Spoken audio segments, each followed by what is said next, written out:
Hello everyone, সবাই কেমন আছো? আশা করি সবাই ভালো আছো। আমরা খুব একটা ভালো ছিলাম না, তাই এতদিন ভিডিও দিতে পারিনি।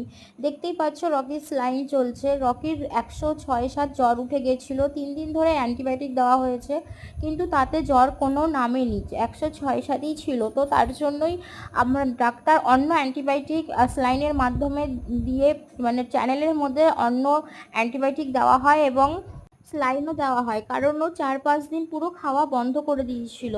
তো তার জন্য ওকে স্লাইনও দেওয়া হয়। আর এগুলো দেখে আমি রীতিমতো শুধু কেঁদে গেছি, কারণ আমি ওর কষ্ট একদমই দেখতে পারি না। তার মধ্যে এরকম হাত পা বেঁধে, কোমর বেঁধে, মানে তার মধ্যে ওর শরীর খারাপে আমাদের সকলের খাওয়া ঘুম উড়ে গেছিলো। বিশেষ করে আমার তো, মানে আমি ফোন দেখা, আমি ভিডিও করা, আমার রাতে ভাত খাওয়া, এগুলো কিছুই আমার যেন তখন ভালো লাগছিল না। শুধু ওর জন্যই মানে মন খারাপ হচ্ছিল, কষ্ট হচ্ছিল। আমার কিচ্ছু ভালো লাগছিল না যে আমি ভিডিও করব, দেব, শুধু ওর জন্য সারাক্ষণ মন খারাপ হয়ে শুধু চোখ দিয়ে জল বেরিয়ে গেছে।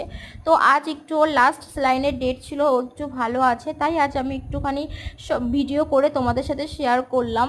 আর এখানে ডাক্তারবাবুকে দেখেও খুব নাক ঘোচাচ্ছিল।